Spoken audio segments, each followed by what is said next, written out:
For almost the entire story of humanity, you were never alone. Your ancestors were not the only humans walking across the planet. Tens of thousands of years ago, the Earth was home to a crowded human family. Different species of humans lived at the same time, adapting to different landscapes, climates, and challenges. If you could travel back around 50,000 years, you would not find a world filled only with Homo sapiens.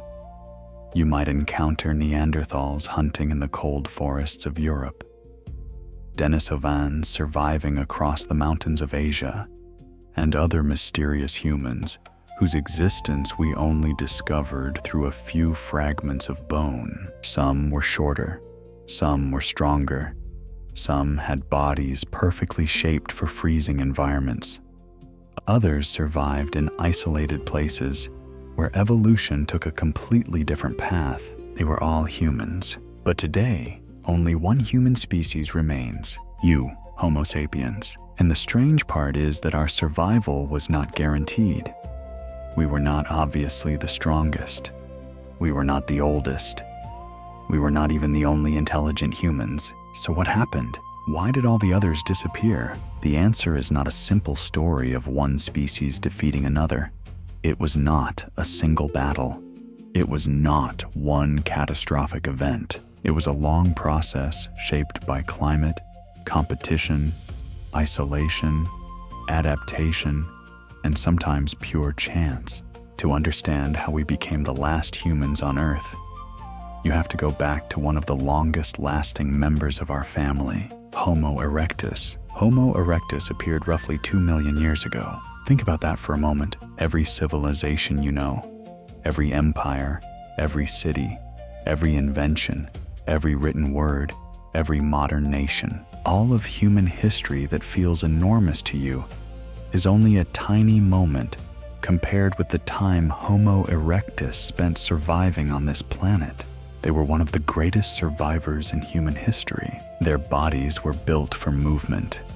Long legs, shorter arms, a shape designed for walking long distances and crossing open landscapes.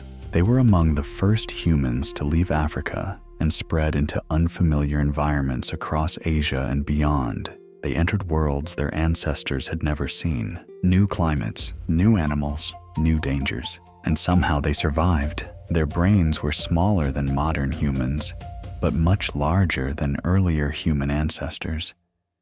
They created stone tools that remained successful for hundreds of thousands of years. At first, that might sound like they failed to innovate, but the reality is different. When something works extremely well, there is little reason to replace it. A simple tool that helps you survive is more valuable than a complicated tool that fails. Homo erectus understood something basic that humans still understand today. Survival rewards what works, but even the most successful species eventually face a changing world. Near the end of their existence, some Homo erectus populations became isolated on the island of Java in Indonesia. The world around them changed. Habitats shifted. Food sources became less reliable. Animal populations declined, and because their population was small and separated from other groups, recovery became harder. A species that had survived almost 2 million years slowly lost the ability to adapt. Their final fossils date to around 110,000 years ago.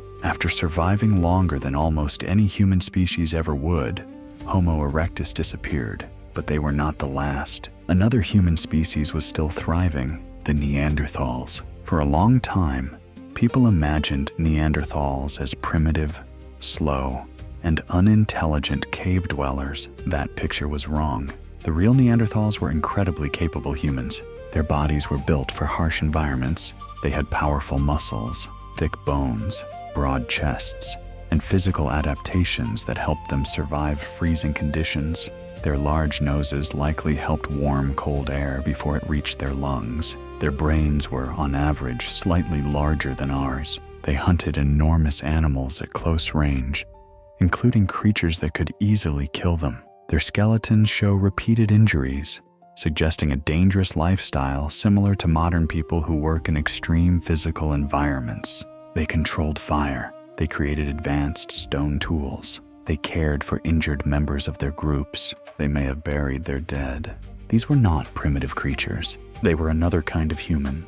For hundreds of thousands of years, Neanderthals dominated Europe and parts of Western Asia. Then something changed.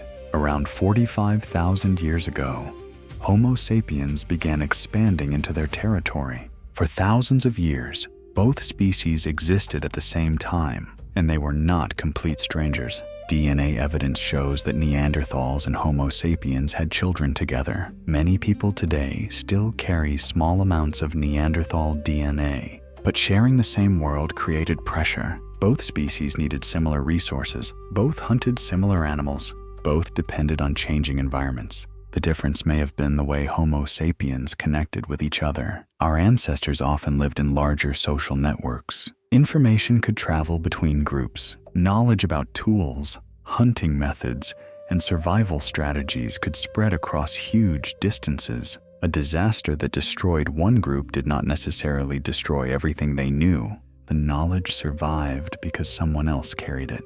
Neanderthal groups were often smaller and more isolated. When conditions became difficult, fewer people meant fewer options. Then came another challenge: the climate. Ice ages repeatedly transformed Europe and Asia. Temperatures shifted, habitats disappeared, animals moved, survival became harder. Neanderthal populations became smaller and more isolated. Eventually, around 40,000 years ago, Neanderthals disappeared from the fossil record. Not because they were inferior, not because they were unintelligent, but because extinction usually happens slowly. A population becomes smaller. A challenge appears. Recovery becomes harder. Then one day, there is nobody left. But the Neanderthals were not the most mysterious humans we lost. That title belongs to the Denisovans. The story of the Denisovans begins with something incredibly small: a single finger bone. In a cave in the Altai Mountains of Siberia, scientists discovered a tiny piece of human remains. At first, it seemed ordinary. Then researchers extracted DNA. The result changed human history. The DNA did not match Homo sapiens. It did not match Neanderthals. It belonged to an unknown branch of humanity, a completely new human group, the Denisovans. The strange thing is that we know very little about them. Almost their entire story comes from fragments: a finger bone, some teeth, a piece of jawbone discovered on the Tibetan plateau. That is almost nothing. And yet, their influence is still alive. Modern populations in parts of Asia and Oceania carry Denisovan DNA. Some groups in Melanesia have significant Denisovan ancestry. And one Denisovan gene called EPAS1 helps many Tibetans survive at extremely high altitudes where oxygen levels are low. A species we can barely see in the fossil record still affects how humans survive today. But as a separate population, the Denisovans eventually disappeared.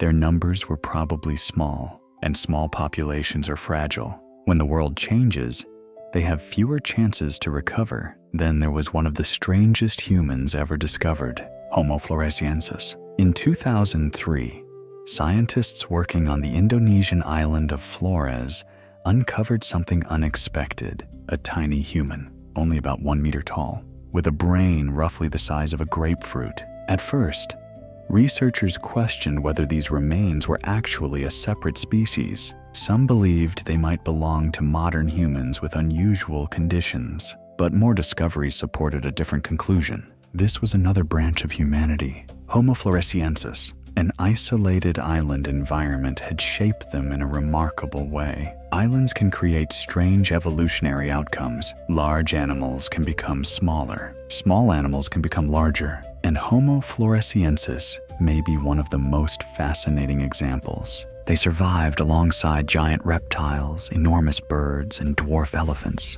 They lived in a world completely different from ours. Their fossils date back tens of thousands of years, and evidence suggests they may have survived until around 50,000 years ago. Around the same period, Homo sapiens was entering the region. We do not know exactly what happened. Maybe competition played a role. Maybe environmental changes mattered. Maybe a small, isolated population simply became too vulnerable. Sometimes extinction does not require a dramatic disaster. Sometimes a species just slowly runs out of chances. So why are we the only humans left? The easiest answer is intelligence, but that explanation does not work. Neanderthals were intelligent. Denisovans adapted to extreme environments. Homo erectus survived for almost 2 million years. Homo floresiensis survived on a dangerous island world. They were all capable. The difference may have been something harder to see: connection. Homo sapiens did not just form groups. We created networks. We shared information across distance. We built cultures where knowledge could survive beyond one person's lifetime. A hunting technique could spread. A survival strategy could travel. A discovery made by one group could help another group hundreds of kilometers away. Our greatest advantage may not have been stronger bodies. It may have been our ability to connect minds. But even that is only part of the story. Chance mattered. Geography mattered. Timing mattered. Being in the right place during the right moment mattered. We were not destined to become the only humans. We simply became the only ones who remained. The other human species were not failed versions of us. They were not unfinished experiments. They were different paths that humanity once took. Homo erectus survived for nearly 2 million years. Neanderthals survived freezing worlds and dangerous landscapes. Denisovans disappeared almost completely, yet their genes still live inside people today. Homo floresiensis evolved into a tiny island human unlike anything else on Earth. For most of human history, you were only one branch of a much larger family tree. Your ancestors shared the planet with other humans, other faces, other minds, other ways of surviving. But now, only one branch remains, and that fact should make you think, because modern humans often imagine ourselves as the final achievement of evolution, the winners, the perfect result. But evolution does not create winners. It creates survivors, and survival is temporary. The same forces that erased other human species are still shaping our future: changing environments, limited resources, overconfidence, the belief that progress makes us untouchable. Your ancestors survived because they adapted to reality. Modern society often does the opposite.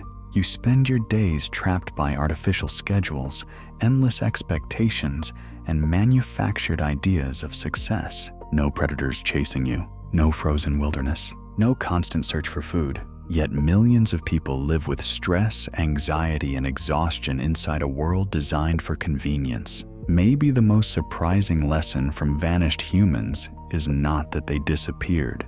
It is that survival was never guaranteed. You are here because countless generations adapted, struggled, and survived. But being the last human species does not mean being the final one. It means carrying the responsibility of understanding why everyone else vanished.